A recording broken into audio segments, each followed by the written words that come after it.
Bonjour à tous, je voudrais vous présenter aujourd'hui une autre distribution Linux. Il s'agit de Ubuntu Studio. Je sais, parmi vous, il y en a qui me diront, on ne dit pas Ubuntu, on dit Ubuntu. Mais bon, moi je dis Ubuntu. Donc, Ubuntu Studio, c'est un système d'exploitation qui est destiné aux créateurs dans tous les domaines, production audio, production vidéo, conception graphique et photographie et la publication assistée par ordinateur. Donc c'est une version officielle de Ubuntu. C'est un des systèmes d'exploitation les plus utilisés au monde et spécialement conçu pour faire de la création de contenu.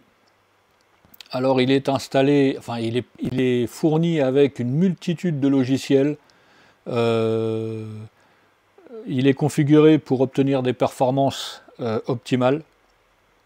Et les logiciels fournis avec concernent l'audio, le graphisme, la vidéo, la photographie et la publication. C'est vraiment une très bonne distribution, c'est un très bon système d'exploitation. Le fait qu'il soit basé sur Ubuntu et développé par Ubuntu, ça c'est encore une preuve de sûreté, puisque ça fonctionne très bien. Il est fourni avec l'environnement de bureau KDE, et ça m'arrange. Et comme vous pouvez le voir, ils ont présenté ça avec le tableau de bord tout en haut de l'écran. Les icônes qui sont sur le bureau, c'est moi qui les ai ajoutées. En bas, nous n'avons rien. Mais sinon, c'est un KDE Plasma classique. Le menu, ici sur la barre de tâches en haut, sur le tableau de bord, nous avons différents icônes, Firefox, Pas de chance, Ardour, OBS Studio, Krita, l'éditeur d'image GIMP, KDE Live pour monter les vidéos, Digicam pour gérer les photos, Darktable pour travailler les photos, et ici l'icône de configuration du système. Alors ça s'installe. Je vous ai fait une vidéo il n'y a pas longtemps de Ubuntu avec l'environnement de bureau Cinnamon. Et Ubuntu Studio s'installe de la même façon, c'est très simple à installer. Ça prend un peu plus de temps quand même qu'un Ubuntu classique, étant donné qu'il y a de très nombreux logiciels installés directement à l'intérieur. Et puisque en faisant l'installation, on coche la case télécharger les logiciels tiers et installer les mises à jour, donc ça prend environ, on va dire, une bonne quinzaine de minutes. Une fois que vous avez fini l'installation et redémarré l'ordinateur, vous configurez votre système comme vous l'entendez. Donc par exemple moi, j'ai tout de suite fait ici dans la configuration de ma carte graphique Nvidia, je suis allé sur Profil, j'ai coché ma case Nvidia Performance pour avoir la carte Nvidia qui travaille en permanence. Voilà. Si on va dans la configuration du système et qu'on vérifie à propos, on voit très bien que nous sommes sur un Plasma, KDE Plasma 6. Par contre, nous sommes dans l'environnement, enfin dans le gestionnaire graphique X11. Et on voit bien que mes deux cartes graphiques sont reconnues. Et en premier, nous avons bien la carte Nvidia. Alors Ubuntu Studio, c'est vraiment la distribution de référence pour les créateurs. Vous avez, c'est un truc de dingue, il y a production audio, regardez un peu tout ce qu'il y a dans la production audio. Pour ceux qui connaissent un peu tout ça, alors c'est pas compliqué, vous allez sur internet et vous cherchez, vous téléchargez Ubuntu Studio, donc Ubuntu Studio, ignorez ça, commencez la navigation, merci. Donc si on tape Ubuntu Studio,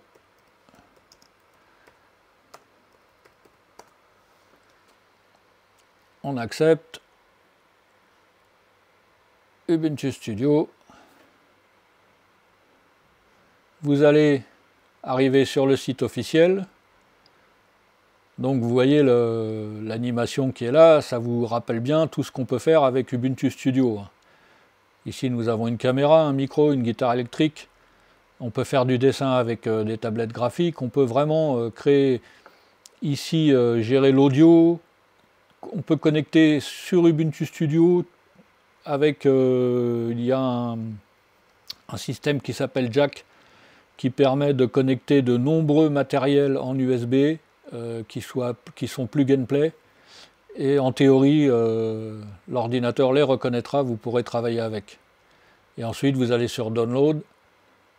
Alors, soit vous choisissez la version 24.04.2 qui, elle, c'est ce qui nous indique ici, sera supportée jusqu'en avril 2027. Donc ça veut dire que jusqu'en avril 2027, vous ferez simplement les mises à jour, mais vous n'aurez pas besoin de monter de gamme, de faire la, comment ça s'appelle, une mise à niveau de la distribution. Soit vous choisissez Ubuntu Studio 25.04 qui est sorti cette année au mois d'avril, mais par contre qui ne sera supporté que jusqu'en janvier 2026 pendant 9 mois.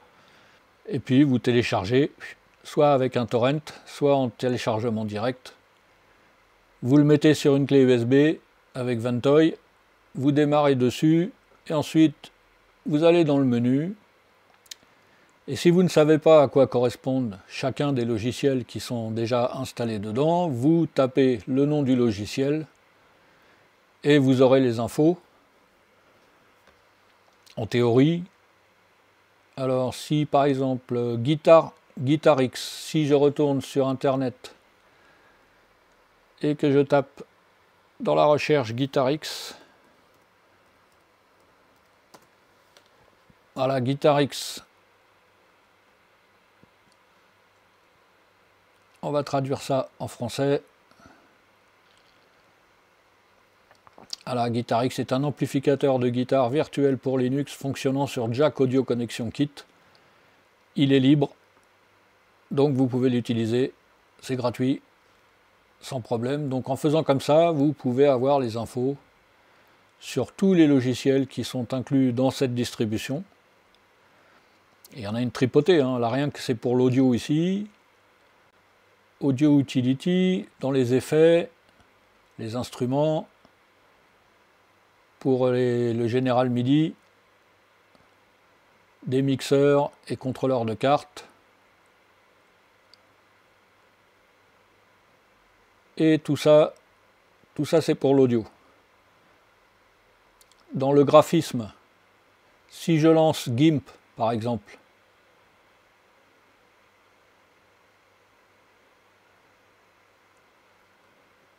bienvenue dans GIMP 3.2. Alors il est en anglais, je ne sais pas pourquoi. Je pense que c'est parce que il a été installé à partir de Snap. Ça c'est un petit peu emmerdant aussi pour ceux qui n'ont pas vraiment de notion de l'anglais, c'est un petit peu casse-pied. Je pense qu'il y a moyen de le mettre en français, mais bon. Voilà, GIMP. Alors après, qu'est-ce que nous avons ici? KDN Live, ça c'est quoi? Digicam, c'est pour gérer sa collection de photos. Voilà, j'en ai pas sur cet ordinateur. Darktable, application de flux photographique. Alors là, ça doit être compliqué à utiliser. Qu'est-ce qu'il fait en bas là? Ah d'accord. Il a tout configuré pour ma carte Nvidia. Darktable. Je saurais pas vous dire ce qu'on fait avec.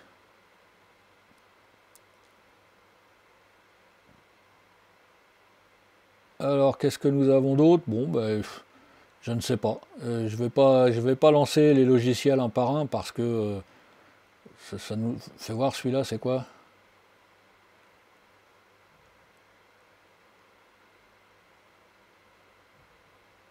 Free Show. Bienvenue sur Free Show, nous espérons Bonne présentation, commencez maintenant. Ah, c'est peut-être pour créer des présentations comme on peut voir dans les bureaux quand ils nous balancent quand on fait des formations et qu'ils nous balancent des trucs sur un écran là. C'est toujours des présentations comme on peut faire avec, je pense, Microsoft PowerPoint. Nouveau projet, nouvelle présentation, create folder, keep it organized, ouais.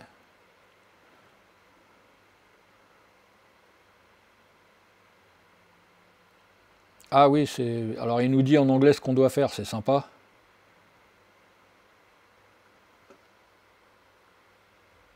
Ouais, enfin voilà, pour créer des présentations.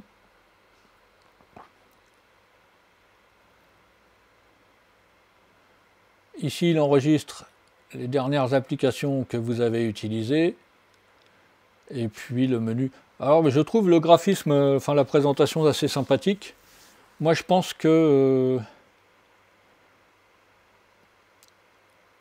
je rajouterai un panneau,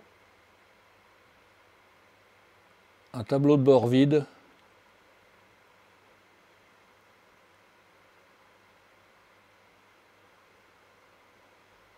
Donc ici en bas, le tableau de bord qui est là, que je viens d'ajouter, vide. Afficher la configuration du panneau, donc il est en bas, il est centré. Remplir la largeur, non. Ajuster au contenu. Donc là pour l'instant il n'y a rien. Toujours visible, on va dire qu'on le masque automatiquement. Translucide et flottant. Voilà. Quitter le mode édition. Maintenant, on va faire ajouter un widget en cliquant dessus et on va ajouter gestionnaire de tâches. On tape gestionnaire de tâches. Gestionnaire de tâches avec icône. Ou gestionnaire de tâches uniquement. On va faire ça, tiens. Voilà. Quitter le mode édition. Et nous avons donc ici en bas, sur notre petit tableau de bord que nous avons ajouté, 4 icônes qui se sont ajoutées. Sur le menu, si vous cliquez avec le bouton droit de la souris sur le menu, et vous avez affiché les alternatives. Si vous choisissez tableau de bord des applications, et qu'ensuite vous cliquez à nouveau sur le bouton du menu, vous obtenez cette présentation des applications.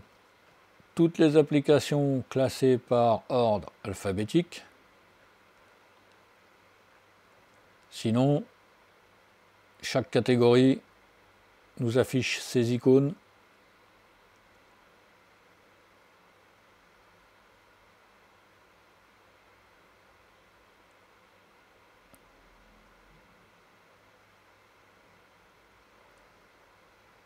Si vous recliquez dessus pour rechanger, afficher les alternatives, menu des applications, et qu'on reclique dessus, nous retombons dans le même, nous revenons sur le même menu que tout à l'heure. Alors on peut ajouter des autres menus, puisque je vous l'ai déjà dit, avec KDE on peut faire énormément de personnalisation, on peut tout changer, on peut tout configurer, les boutons de fenêtre, les bords de fenêtre, enfin vraiment le thème d'icône, on peut tout modifier, le curseur de la souris, enfin vraiment c'est très complet en termes de personnalisation, mais finalement tel qu'ils nous l'ont mis là, c'est pas mal du tout. Personnellement, je ne suis pas habitué à avoir le menu en haut de l'écran. Alors après, on peut déplacer ce tableau de bord et le mettre en bas. On supprime celui-là par exemple et on met l'autre. On le met en bas et on retrouve notre menu en bas à gauche. Voilà. Bon, Ubuntu Studio, téléchargez-le, testez-le. Si vous êtes créateur de contenu, si vous êtes musicien, hein, si vous êtes même photographe, hein, pourquoi? Et donc c'est fait pour vous, c'est fait pour vous. Tous les logiciels qui sont dedans sont des logiciels open source et gratuits. Donc on n'a pas besoin de casser sa tirelire. Voilà, voilà. Bonne journée à tous.